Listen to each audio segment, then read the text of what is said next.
Nako, yari ka ngayon, atras, no? Sisibakin ka yata sa pwesto.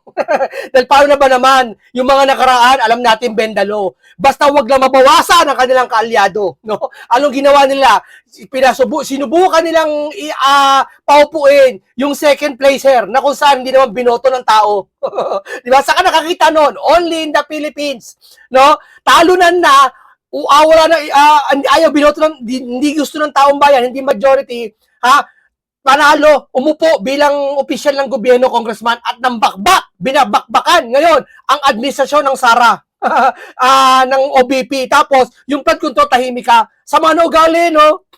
Matapos kang panalunin, no? Na hindi naman ikaw binoto ng taong bayan, ganyan po ugali mo. Dapat pakabait ka na pagka gano'n, no? Pero hindi yan pag-uusapan natin. No?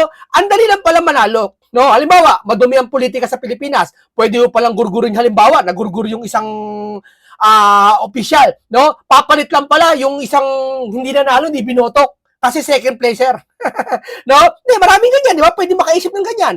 Mas lalo sila nagkakaroon ng kasamaang kaisipan pag may ganitong batas. Buti na lang may Supreme Court ang sabi. So, second placer, Pastor Abante, posibleng makwestiyon matapos ang Supreme Court ruling. Kaya, pero hindi natin sigurado kung tatanggalin si Abante kasi sitting official na to. Hindi natin sigurado yan, no? Ang sabi dito, pag-abandona sa second placer rule sa local elects, pinagtibay ng SC. Yari ka ngayon. Walang batas para sa second placer rule local elections. Pinagtibay ng Supreme Court na naunang nitong ruling na walang batas na nag-autorize na tinatawag second placer rule sa local election.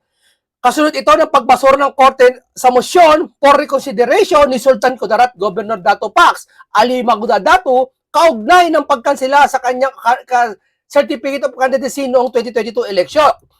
Sabi pa, ayon sa SC, hindi maaaring palitan ng isang winning local candidate na ang disqualify ng second placer na kandidato. Kasi alam mo, mas maganda.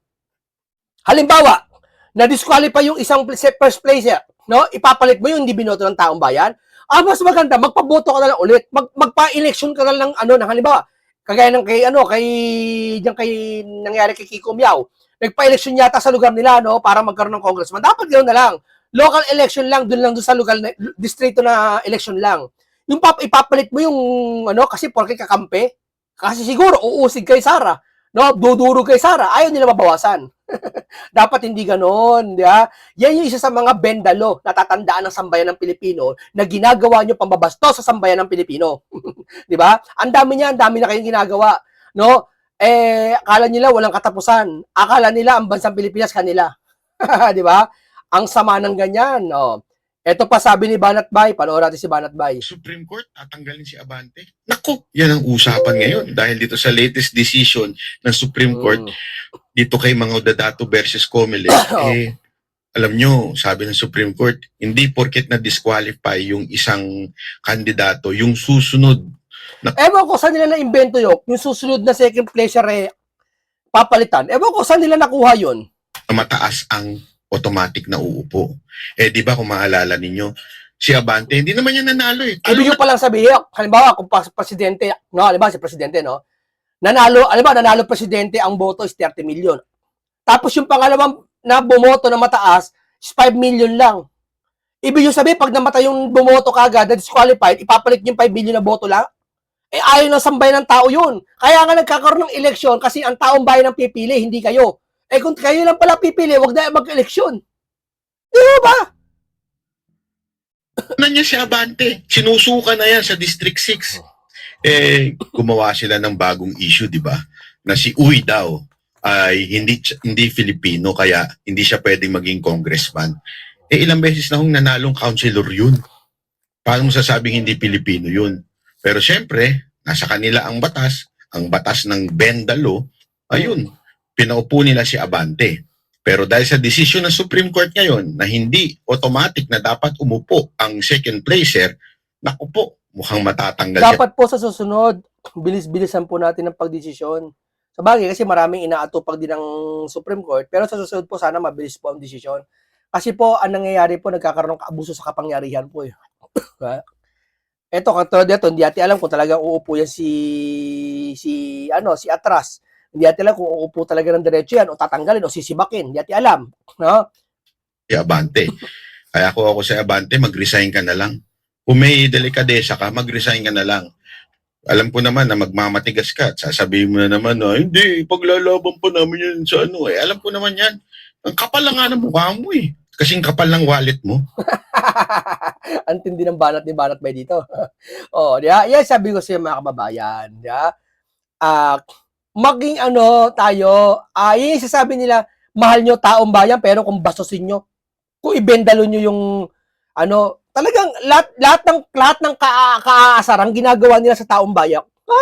Lahat ng maaasarang taong bayan ginagawa nila. No, eto, panoorin po natin ang Net25 sa ganang mamamayan. At sa kay Ligarda, kung ano update natin, at kay Romualdez, kay Gutesa, kay Marcoleta, papag-uusapan ulit natin. ni Senadora Loren Ligarda. Nasaan ba ngayon? Yan, Kasi ang balita dito kay Loren Ligarda, ang sabi sa Tweetybird ni Ramon, Ramon Magsaysay ba yun? Ramon Tulfo, no, ang sabi, may traitor daw na senador na uuwi na daw, na may sakit. Baring si Ligarda, di ati alam niya. Kasi, alam mo niyo naman, panahon niyan, takutan. Diba? So, sobrang takot nila. Ayaw nila maupa-upuin kasi si Sara. Loren Ligarda daw po ay mayroong mabigat na karamdaman. Nag-file po siya ng medical leave at hindi niya rin kinuha yung kanyang sweldo. Ayon po sa pahayag ni Senate President Sherwin Gatchalian. Ayan po. So kinukumpirma po ng Senado ngayon sa pamamagitan ni Sherwin Gatchalian na mukhang tatagal pa ang pag-leave ni Senadora Loren Ligarda. Mula daw po na mag-leave, nag-hire si Ligarda ng medical leave tuwing Lunes hanggang Miyerkules bawat linggo. Ang mga sweldong kukunin daw po ni Ligarda ay idideklarang Senate savings. Ganun pala yun, At maaaring gamitin para po sa ibang pangangailangan. Inamin pa po ni SP Gatchalian na alam niya ang kondisyon ng kalusugan ni Senadora Loren. Pero tumanggi siyang magbigay ng karagdagang detalye dahil personal po ito. Ayun. Yan eh. Magkasama ba sila ni Kung Lian? At iba naman yung nasagap natin Ganon. sa dingding ng politika. Hindi. Nasagap natin Kasi nagsisik na raw ng asylum. Hindi kasi, kaya ganyan yan, ng asylum. Kasi, sa Pilipinas po, sabi ko nga sa inyo, una, babae si Loren. Pangalawa, hindi naman sanay sila libisin ng ganyan. Mali natin, baka may banta sila sa buhay nila. Kasi may alam sila. Diyan sa, isipin mo nakita pa yung solar nila na talagang sinilip pa talaga. Kasi nga may Cabral files. Basta pag ikaw may malaking hawak na ebidensya, papatulang ka nila. Pag ikaw nagdadal na lang, hindi ka papatulan nila. Tama, may malaking hawak ang ebidensya ang Cabral files. Anong ginawa sa kanila? Hindi natin alam kung anong dahilan ba't mag-asylum sila o dyan sila sa ibang Europe yata titira. Siyempre, for the sake ng kaligtasan, maski ako yun ang gagawin ko eh. Baka ako'y gurgurin dahil may hawak akong ebidensya. Hindi natin alam ang takbo ng utak ng mga to eh. Ganon. Sa Si Bato. Europa. Hindi eh. Senadora Loren, hindi basta-basta matatakot siya. Pero malaman natin siguro. Kasama Kasama hindi niya ba totoo. Kasama niya ba si Si Kong Lian, Lian? yes, si Kong Lian, magkasama sila. Oho. Sana hindi totoo ang ating nasaga sa apat na dingding ng politika. Oho. Yan. Dagdagan ko yung sinabi ni Senador Sherwin Gatchalian. Tungkol kay Senador Loren. Tungkol sa sweldo. Sa sweldo. Sabi niya doon sa sweldo? Ay hindi na po tinatanggap. Hindi kinuha. Ipapasok sa savings at ito daw ay pwedeng paggamitan sa ibang pangangailangan ng Senado. Bukod sa kanya, may tatlo pang hindi kumukuha ng sweldo ngayon. Ganon? Sino pa raw? Si Senador Bato. Okay. Hindi na kumukuha. Kasi Jinggoy. hindi na rin. Loren. Oo. Yung pang-apat, gusto mo tayo kumuha. Senador Marcoleta. Marcoleta. Hindi na rin kinukuha. Ganun Oo, ba? nag-declare na. Hindi, mag-petition siya. Hindi kasi kanya yun eh. Sa kanya yung discretion po sa inyo. Kinulong-kulong niya.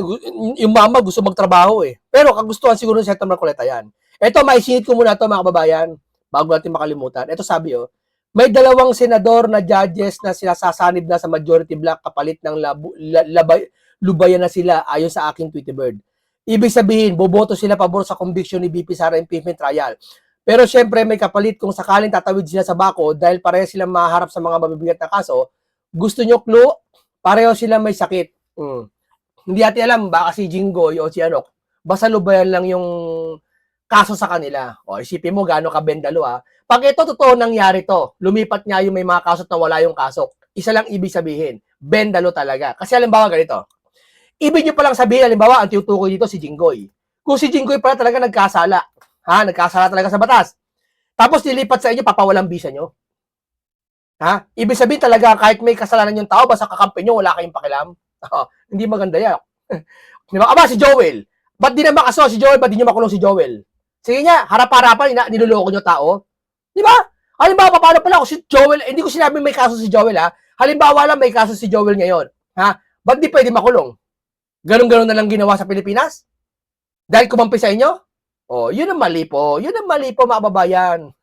Yan dapat po tinatanggal po kung gusto nyo umasenso ang bansang Pilipinas. Hindi nyo kayang simulan ngayon yan. Kasi maraming kalokohan na nangyayari ngayon. Magsisimula sa susunod na presidente ulit. Kung sino man mananalo sa 2028. Bigay. Hindi na. Ayaw nga eh. Ayaw mo paano sa- kanya kukunin nakakulong, di ba? Sa unang pagkakataon, diyan ko sa tututulan si Senador Marcoleta. Oo. Tututulan ko, Sen, kung nakikinig mo kayo, kayo parating nyo naman po sa mga staff. Tutol ako dyan. Tutol din to kaibigan natin, si Richard Albiar, na nanonood sa atin. Sir Richard Albiar, thank you for watching. Ayan. At kung tutol kayo, mas tutol si Jen. Opo, kasi wala namang nagbabawal na hindi niya kunin. Senador pa rin siya. Di ba? Kunin natin mamaya. Ngayon, kung pagkakuha niya, tapos kung kayo niya ipapadala, dapat siguro Problema gano'n. na natin yun. Huwag kayo magpakadalos-dalos, Senador Marcoleta. Oo. Pwede naman pag-usapan muna yan. Yan Oo. din ang Ang sabi. laki na, sahod ng senador, 350,000 to 400,000. Baka si Senator Marcoleta, baka 400,000 yan. ng mga nasa Boston, London, Derry. Ayan. Mga avid listeners daw po natin sila. Mhm. New Hampshire and Portland, Maine. Oo, Ah, bago kayo mag-decide. Nagpapakadalos-dalos po kayo. Yung Eh. mga pinagkakautakan nyo. Talaga naman. Si Senador Bato, hindi dapat makausap natin itong mga ito. Mali ang kanilang desisyon na yan eh. Kasi para sa kanila yan eh. Di ba? Ngayon, kung halimbawa, hindi nila tinanggap, sabi ng Senador Sherwin, ilalagay daw sa pondo Ayun nga. ng Senado, savings, eh di ang papaghahati-hati niya ng mga empleyado din ng Senado. No, ba't hindi sa atin ihati? Ganun ba yun? Hindi, alam ko, Ito pa isa. Ayan. ang alam ko, yung sahod nila, hindi naman nakapending. Nandiyan pa rin sa sahod pa rin sila. Pero nasa isang politiko na lang yun, kung ibibigay nila sa gobyerno. Huwag nyo na ibigay sa gobyerno. Alam nyo naman gobyerno ngayon. Pero di ko alam hindi ko sigurado kung yung pending talaga sahod nila o hindi. Hindi natin alam. Pero alam ko, walang dahilan para i-pending muna yan. Ang update para kay sa kaso daw po ni dating Speaker Martin Romualdez. Kakasuhan na yan. Kahapon talagang Ipapile na yan mamaya. nanggagalaitin na si Ombudsman Boying Rimulya. Hindi na yan patatagalin. 32 daw ang mga testigo tatayo. Hinog na hinog na. Itindig. Hinog na. Ayon Hinog na, no? Tede, no? Isang buwan na mahigit. po dito sa dating Speaker, Martin Romualdez, Kakasuhan na yan. dapat sagutin ng Office of the Ombudsman ang mga paratang na may mga pre-written affidavit at recruited witness. Nagre-recruit na ba ngayon ng witness? Sa investigasyon sa umano'y anomalya ng flood control projects, sa kanya daw pong supplemental counter affidavit sa ex-abundante ad cotilam na inihain po ni Romualdez noong August 20, binabanggit niya na ilang dating security aid ang nagsabing hinikayat silang sumali sa mga grupo ng testigo, habang may isang nagsabi mano na dinala siya sa isang hotel para lumagda sa isang nakahanda na pong affidavit. Niloloko nyo sarili nyo. kayo nagmamanage ng budget nawala yung budget ng Pilipinas. Hindi kayo masisi, hindi kayo matanong man lang. Niloloko nyo kami. Mabigat ito Ayon pa po kay Romualdez, ilan sa 25 bagong affidavit ang nagsabi na sa ilalim daw po ng panunumpa na hinikayat umano silang sumali sa grupong 18 Cargador, Brave 18, 18 ex-Marines o 18 Marines kapalit daw po ng financial benefits sa kabila ng kawalan nila ng personal na kaalaman sa mga bagay na nakasaad daw po sa affidavit. Yun.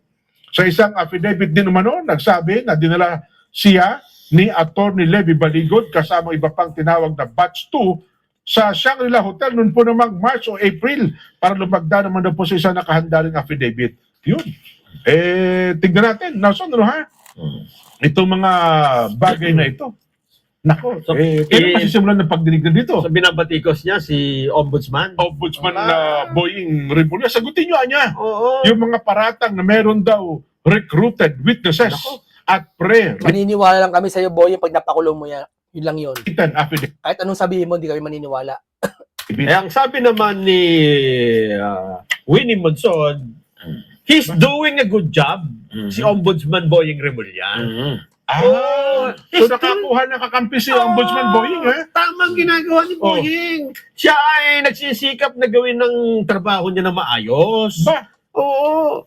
At ang sabi pa niya, kung hindi niya gagawin ng maayos ito, mabubulok siya sa interno. Yan mismo ang sabi Sabi ni Monson. Oo. Aba, Professor, ba't alam mo yung direction ngayon papunta Hindi, pinupuri niya. gano'n. Kasi siguro sinasabi niya na, gagawin na niya yan kasi alam naman niya na dyan tayo papunta eh. Oo. Diba? Oo, hindi sa impyerno. Pero ito ang ginawa ng ombudsman dyan. Ano sabi? Nako, alam mo ba na bukod dyan sa mga hinahabol sa flood control, iimbestigahan na rin ng ombudsman ang iba pang opisina ng gobyerno sa mga hinihinalang katiwalian. Yan naman talaga ang trabaho ng ombudsman. Tama lang siguro. Alam mo kung aling mga opisinang unahin? Ano yan? LTO. Yari ka. Lahat ng ahensya yata iimbestigahan ng ombudsman. It's okay, pwede yan. Pero syempre, hindi mawawala sa isipan namin. Kaya nyo lang ginagawa yan. Para masabi lahat kami nag-iimbestiga. Baka sabihin nyo, DPWH lang, baka si Martin lang, lahat kami iniimbestigahan namin. Para masabi nyo talaga na si Bonget ay talagang ayaw ng katiwalian, kung nag-iimbestiga. Kung talagang ayaw nyo ng katiwalian si Bonget, dapat una pa lang hindi kayo nasalisihan na may nagnakaw. At pangalawa, kung talagang ayaw nyo, noon pa lang ginawa nyo na yan. Ngayon 2026, ba't nyo gagawin pala? Ngayon nyo pa lang gagawin yan. Sige nga, paliwanag mo, bigyan nyo nga ng paliwanag sa amin yan. Kung totoo man talaga na may malasakit kayo sa Pilipino, ayaw nyo katiwalian. Pag-upo bilang presidente, 2022, ginawa nyo na yan. Di ba? Hindi yung nakakuha pa ng budget ng 2024, 1 trilyon na nawala. Yun nga yung ghost project na yun. Dyan, ako, tagal na yan. Eto pa, Bureau of Customs. Yan pa, oh. Eto pa, Oh. Bureau of Inter... Alam mo, sa customs na yan, dapat talaga tutukan niya. Maraming yumaman dyan, sabihin ko sa inyo. Marami yung kilalang individual na tumatakbo mayor o naging mayor na nating customs. Ako, mayroon ako dating kakilala sa kabilang subdivision eh. Tatrabaho lang sa customs, mababang empleyado lang eh. Yung bahay niya, 4th floor, halagang 50 million yung bahay niya. Isipin mo, saan niya siya kukuha ng pera? Empleyado lang naman siya. Internal Revenue. BIR, oh. Lahat daw ng opisina na kumikita ng pera ay titingnan, alam mo kung paano nila gagawin. Oo. Ila-lifestyle check ang mga opisyal ng mga ahensyang ito. Baka sabihin nyo, hindi, ano lang yan? Pakitang tao lang yan, salitaan lang yan. Hindi po. Alam nyo ba na meron na silang listahan ng mga pangalan ng mga lifestyle check? Ayan kasama yan sa confidential funds nila. Yung alias na yan, pakinggan nyo. Sino? Gusto mong basahin ko isa-isa? Sino yan? Eto na. Number 1. Oh. Ito po ay hanggang 107. Madami pala. Oo. Hindi sakto sa oras. Mamaya. Importante. Kasi... baka naman merong mga ano dyan, yung pangalang... 107 ito. Kahit isa lang. Isa. Isa. Pong Pagong. Iyon. Pwede yan, pwede yan. Alias. Alias yan, pwede Di ba yan. binigyan Pwede ng yan totoo kasi pangalan, no? unless proven beyond Oo. reasonable. Oh, ba't binigyan ng alias? Oh, di ba? Alam niyo meaning ng alias, ibig sabihin. Hindi mo kasi yun eh. Eh di Oo. pati si Piatos yan, Oo. investigante nila, Oo. Mary Grace Si Piatos. Jack and Jill. Yun. Yun. Tatlo na yun. Hali-hali, hoy. Oo, Ang dami. Tatlo na yun. Jack and Jill. Oo. Oo. Mga alias pa lang ito. Iimbestigahan nila? Oh. Paano nila patatawag yan? Hindi, alam nila kung ano totoo pangalan. ganun. Yun Confidential. Yung sabi confidential. Ang problema, ang ibang angulo dyan, no, Son? Oo. Bakit ngayon kung sino yung Bakit nyo lang ginawa ngayon niya? Tanong. Para sinasabay nyo, para mapalabas talagang yung leader natin ayaw ng korupsyon. Kung talagang ayaw nyo, dapat noon nyo pag ginawa yan. Yung talaga, parang ganito, ayoko na makalat. Tapos ngayon ka lang maglilinis. Kung talagang ayaw mo makalat, noon pa lang ayaw mo na makalat, nakikitaan na sa'yo. Nakikitaan ka ng mga senyales na talagang ganun ka. Hindi yung ngayon lang, napapanahon lang. Bakit? Kasi napapanahon lang ang korupsyon ngayon. ang ugat ng kayamanan, yun ang tututukan mo ngayon. Eh, syempre. Di ba? Pagka, Ano ba yan? Namimiga ba kayo? hindi, syempre, kailangan Trabaho kasi, yan? pagka gagawin mong state witness, Oo. restitution muna. Hmm. Diba? Bayad ka muna sa amin. Restitution. Ang dami nag-restitute, hindi naman diniklara kung magkano Oo. binigay. LTO. Nako! Bureau of Customs. Oh. BIR. Sana pati mga GOCCs din. Kasama. Sa GOCC. Oo. Kasi mga ano to, yung mga kumikitang malalaki. Oo. Oo. Yun na nga. Kasi kung yun ang titingnan mo, positibo, pero pag tinignan mo naman negatibo yan, ibang ibig sabihin Iba, yan. siyempre, magwawala yung mga tao dyan. Diba? Yan, oo. Kasi nga naman, yung iba, sasabihin nila, hindi, personalin mo kami. Oo. Kasi baka may galit ka Kasi sa amin. powerful yan, ombudsman Oo. yan eh. Yun nga. Naku po. Pinakamabuti, mag-break muna tayo. Ha? Bigyan natin ng magandang buwelo yan. Magkwentuhan pa tayo. May buwelo tayo. Para maganda ang kumbaga sa manok, maganda ang kikig. Magbabalik. Uy, bagus. Ito, isingit natin to. Baka makalimutan natin. Muntik natin makalimutan, no? Si Jesus Duque Madarahog. Usapan natin ito kasi apektado si Congressman Abante dito. Yawa kang matanda ka. Ilang taon na ba si Atras? Ilang taon na? 67 na, 69 na, no? Tanda na, no? Gusto kalaban pa rin sila. Mayayari ka dito. Nag-release ng briefer ang Supreme Court at ang sabi ng kanilang tagapagsalita, may ruling na ang Korte Suprema sa kaso ni Pax Mangudadato at inabandona na nito yung second placer rule. Yung bang yung sunod na nakakuha ng mataas na boto ang idinideklarang panalo kung sakaling nadidisqualify yung isang kandidato. Dito sinabi ng Supreme Court, it is not the second placer who should be proclaimed as governor. It should be the vice governor. Local government ang pinag-uusapan dito. So meron talagang rule of succession ang mga local government, di ba? Hindi ko lang alam kung sa Congress kakaiba dahil alam naman natin na si Benny Abante prinoklama dahil na-disqualify si Uy. Dapat kung disqualify magpabotohan ulit. Pwede sumali si Abante, pwede sumali yung ibang kandidato. Kasi para hindi yung nanalo lang, paano pala kung halimbawa ayaw ka ng tao, sinusuka ka. Dahil may masama kang, kaya nga ang taong bayan nagpapasya eh. Ay dito parang pasya ng taong bayan, hindi bayan kayo nagpasya, di ba? Second placer lang si Abante. Ay! Paano ngayon yan? Kung i-strictuhan ang ruling ng Supreme Court na walang second placer rule, aba, hindi ka dapat congressman yawa ka. Dapat. Wala ka dyan. Ang daldal mo pa namang hayop ka. Oo, nagpapapansin siya, ang daldal niya, no? Para masabi niya, kuwari galit siya kay Sara. Para masabi na makita ng administrasyon, hindi siya mapag-initan. O, galit ako kay Sara, kampi niyo ako, parang gano'n. pero wala siya sinasabi kakampi siya ng administrasyon. Para mga pinklawan, galawan ng mga pinklawan, pasimpleng sa anong paraan nila pitatanggol ang mga loyalista. Ayaw nila tukuyin yung flood control issue. Diba? Yan, parang ganyan sila ngayon. Hindi pa naman natin alam kung merong petition Hindi pa natin sigurado. o kung merong question regarding sa kanyang proclamation, ha? Hindi pa natin alam. Pero meron pa naman oras. Pero kung istriktuhan, it is as if kung pareho lang kung pareho lang ang ruling ng isang congressman sa local government na hindi dapat yung second placer ang pinoproklama. Abay, bye-bye, baby, bye-bye.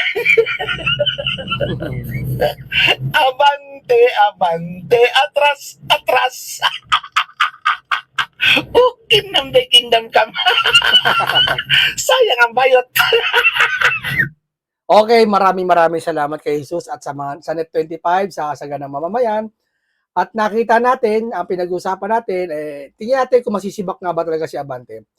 At talagang marami talaga kakaiba na nangyayari ngayon talaga no? Kung talagang hanggat maaari, bendalo sila, bendalo. Para lang masunod yung gusto nila. Para, ang lahat ng ito, dalawa lang pupuntahan Si Sara, makonvict nila, gusto nila, at wag maimbestigahan yung flood control. Yun lahat ng ito, yun lang, dun papunta lahat yan, no? Okay, maraming salamat, paalam po sa inyong lahat.